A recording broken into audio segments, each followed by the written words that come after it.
थाना कोतवाली नगर पुलिस द्वारा हत्या की घटना का सफल अनावरण करते हुए एक हत्यारोपी अभियुक्त को गिरफ्तार किया गया, जिसके कब्जे से मृतक का मोबाइल फोन बरामद किया गया।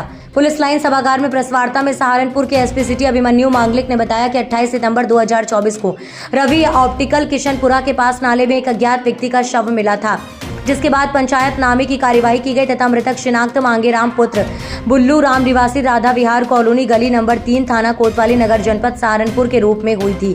परिजनों से जानकारी की गई तो उन्होंने बताया कि मृतक 28 सितंबर 2024 को रात्रि 1 बजे देहरादून से सहारनपुर आए थे और फोन करके कहा था कि मुझे घंटाघर लेने आ जाओ, लेकिन घंटाघर आने के बाद वो परिजनों की कहीं नहीं मिले तो तथा बाद में उनका शव नाले में पड़ा मिला था तथा उनका बैग तथा मोबाइल आसपास कहीं नहीं मिला। थाना कोतवाली नगर पुलिस द्वारा सीसीटीवी फुटेज चेक करने पर पता चला कि 2 अज्ञात लड़कों को मृतक मांगेराम के पीछे जाते समय देखा गया।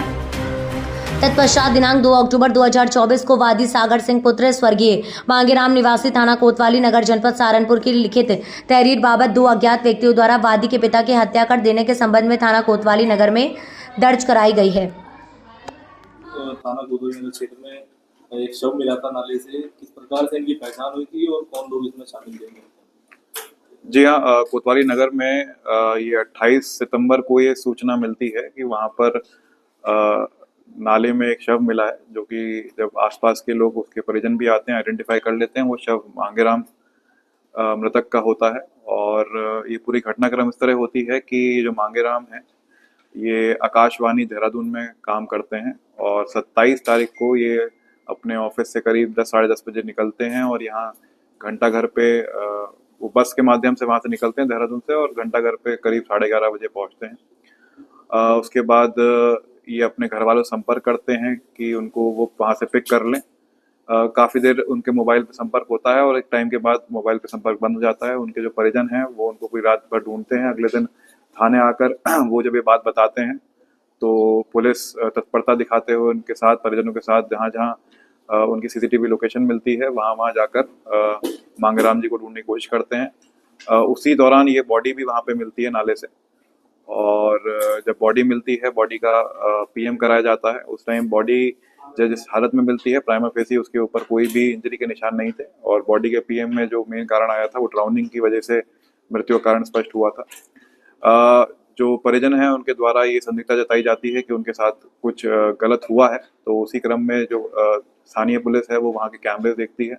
रात के जब से वो कैमरे बस से उतरते हैं तब से लेकर वो नाले के पास तक किस तरह पहुँचते हैं उसकी पूरी 1 से 1.5 घंटे की पूरी सीसीटीवी फुटेज देखी जाती है, जिसमें 2 संदिग्ध युवक दिखते हैं जो उनके साथ उनका जो बैग लटका हुआ है और उनका मोबाइल है उसके साथ छेड़छाड़ करने का प्रयास भी कर रहे हैं। वहाँ एक चौकीदार जो आई विटनेस होता है उसके द्वारा बताया जाता है कि रात को उसके द्वारा ये देखा गया था कि एक व्यक्ति के साथ कुछ लोग हाथापाई या फिर धक्का मुक्की कर रहे हैं। तो जब सीसीटीवी से क्लियर हुआ और सीसीटीवी के ही माध्यम से हमने ये जो इसमें मेन अभियुक्त है सोनू शमशेर, उसको गिरफ्तार किया। उसको बताया गया कि उसके साथ एक और साथी था जिसका नाम ये डायरेक्टली नहीं जानता है, वो किसी तीसरे साथी के थ्रू जानता था उसको, जिसकी अभी तलाश चल रही है। इसी के पास से इनका जो मोबाइल फ़ोन है वो बरामद किया गया है और इसके द्वारा पूछताछ में ये बताया गया कि मोबाइल फ़ोन और बाकी पैसों के लालच में ही उनके द्वारा ये उसको धक्का देकर नाले में फेंक दिया गया था।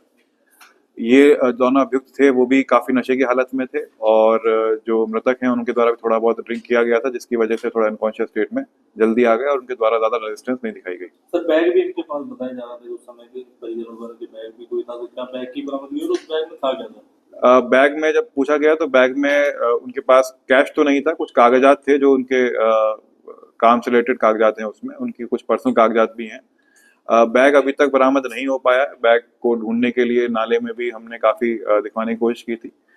यह भी संभव हो सकता है कि जो दूसरा इसका साथी है उसके पास से इनके बैग की बरामदगी या इनके जो कागज हैं, जो इनके पर्सनल कागज हैं, वो बरामद हो पाए। सर, जो 2 ही अभियुक्त पकड़े गए, क्या पहले भी उन्होंने इस तरह का कार्य किया?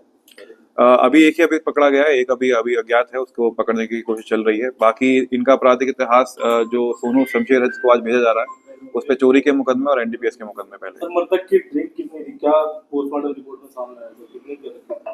पोस्टमार्टम रिपोर्ट में क्लियर नहीं हो पाता है कि कितनी लेवल उसमें अल्कोहल पाया जाता है, लेकिन जो उनके ऑफिस के कलीग्स के द्वारा बताया गया था और जो उनकी बॉडी लैंग्वेज उस टाइम दिख रही थी जिस टाइम वो बस से उतरे थे, तो लग रहा था कि उन्होंने ड्रिंक की होगी। दूसरे की पहचान हुई सर? फोन जी नहीं, अभी पहचान नहीं हो पाई है। पहचान कराने का पूरा प्रयास किया है। इससे पूछताछ काफी कड़ाई से की गई थी, पर इसके द्वारा भी असमर्थता जताई गई कि वो उसको जानता नहीं है डायरेक्टली, वो एक इसके कॉमन मित्र है जिसके थ्रू उसको वो जानता था। ठीक है।